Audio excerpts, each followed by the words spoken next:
Yeah, I'm not gonna lie, rather had fun. One of the things that I wanted to get your perspective on, because we had Anderson Scarpa on as well, but we've got APP Breakthrough Series, PPA Challenger Series, APP, and PPA. I'm curious where you've played some PPAs, you can't anymore based on their format, and you're playing the APPs. How do you feel like the level between APP, PPA, and PPA Challenger sort of compares? I don't know. It's funny. I saw Anna Bright's tweet the other day. I was like, is this real? Like, I don't know if they're engagement farming. You know what I mean? Like on Twitter. Yeah. No, I feel like Um, she's not an engagement farmer. Like I feel like she just actually likes to interact with yeah. people online. And I do think it is actually just like a Christian engagement farmer. I think 100%. Christian's a huge troll. I love it. He's funny. Christian's engagement farming, I think. But I think Yes. Anna, like when me and Anna like ask questions, like I kind of genuinely want to know. So I'm Yeah. gonna defend her a Yeah. little bit there. All right, good. Yeah. I mean, I haven't had much time with Anna. I mean, I think I spent like 5 minutes with her at the what was it? The Beer City Open. She's like, "We're boys, right, Grayson?" I'm like, "Hell yeah!" So no, I think she's cool. But yeah, I saw that tweet and I was just like, I'm not gonna get into this. I mean, I feel like right now, I don't want to get into any of the politics. I just want to do my best to just show what I can bring to the space in a positive light. But as far as the PBA Challenger level, APP, PPA, I can just only speak from my experience. Um, APP is deep. I mean, it's really deep. Qualies is deep, and I mean, it is gritty. These guys, like, if you're a gamer, you'll understand this term. I call it's sweaty out there. Like these guys are Yeah. sweats because everyone has no They're in the contract, same no guarantees. they're in the Yeah, same and boat as you. Yeah, yeah. they freaking want it. It is gritty. So, I mean, that's an element that you have to factor into, like, depth and talent, right? But I haven't played any PPA challengers. I always said I felt like APP quality sometimes was stronger than PPA qualities for whatever reason. I don't know why, PPA but qualies allow more people into them, right? The draws are slightly bigger. it, APP I could be wrong yeah, on that, but I feel like I I feel like I've seen PPA quality teams that like might be 4-5s or yeah. like I mean, I've had some like 11-0, 11-0 wins in a PPA qualies before, which I was like, oh wow, like I didn't know, that was gonna happen last year when I was playing all qualies, both tours. then again, Um, like the people who come through qualies and singles at PPA are sick. Like yeah, I'm yeah, thinking of like you, Naveen Beasley, like some of those type of players. I'm missing a yes, million of them. Like if you qualify in a PPA, like you're a sick singles player. So like yeah. while there are some like bad players at the bottom, maybe like I feel like the people who do make it through that draw are like Oh, legit players. 100%. I mean, men's singles is, I feel like, just deep all around. 100, Um, yeah, especially because like it's so variable too, right? any Even if you, tennis player can come in and compete like at a high level. So, mhm. there's a lower barrier to entry to singles, I'd say, as far as being raw. But yeah, I mean, it's tough to really say like what's deeper. Like obviously, I think the PPA has uh is a little bit more top heavy, but then like if you look at it, the APP is extremely top heavy too. I mean, Will like triple crowned at the last one and freaking beat me in the finals. I can't believe I gave that one to him. That one burns, but I'm proud of him. Like good job.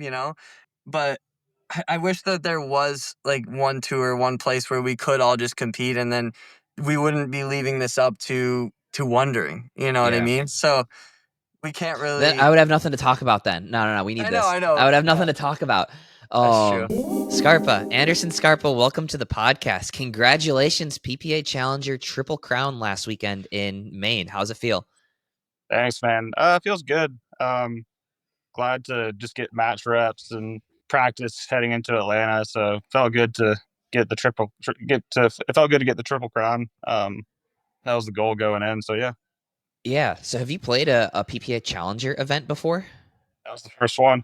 I've been really curious, like, how was your experience at a PPA Challenger event? Can you like tell me about that a little bit? It kind of reminded me of like the old money balls we all used to play a lot of. Like, it was fairly low key, but it was well run. The staff there was really friendly and helpful. It was a good, decent level. There's some lower level players there for sure, but the top players that were there were, I would say, like kind of the guys you'd see final round of qualifying or maybe qualifying for a main draw of a PPA. So it was good practice. Yeah, one of the Walker sisters also won a triple crown on the women's side as well, right? So your partner. Yeah, Angie Walker won the Triple Crown as well, and we're actually playing Atlanta together this weekend or this week. So it was kind of good timing for that. Yeah, interesting. So, one of the interesting things I saw online was actually a post from Anna Bright saying she wonders how the APP level compares to PPA challenger level. What's your perspective on that? Um, I mean, to be honest, I think APP is a little stronger right now, especially like top heavy wise. But um, I could see the PPA challengers catching up quickly to APP as more PPA players start playing them if they do start playing them. Yeah, because I think there's certain players that have to play an event, and so I would say, the to me it feels like Will Howells and Jack Monroe are a next step up. But I feel like, I mean, after that, there are good teams, certainly, like Kyle Kazuda and Casey Diamond made a really, really nice run. But I feel like after the Jack Monroe and Will Howells team, there's no like clear stud team after that, right? You've got Eric Lang and Purple Jesus, who's a great team. You got a bunch of other like very, very good teams, but I feel like Scarpa Dow could battle there. Oh, definitely, definitely. I mean, Greg and I, when we used to play APPs, we wouldn't medal every single time, but we were always top 5 or 6 at the APPs. So, I mean, I felt like we were always in the mix. And yeah, I mean, you see like some new finalists a lot of the weeks at the APPs. I mean, of course, Jack and Will are winning all of them, but it's got, I think APPs have pretty good parity right now with Mhm. who's kind of coming out or coming into championship Sundays at least.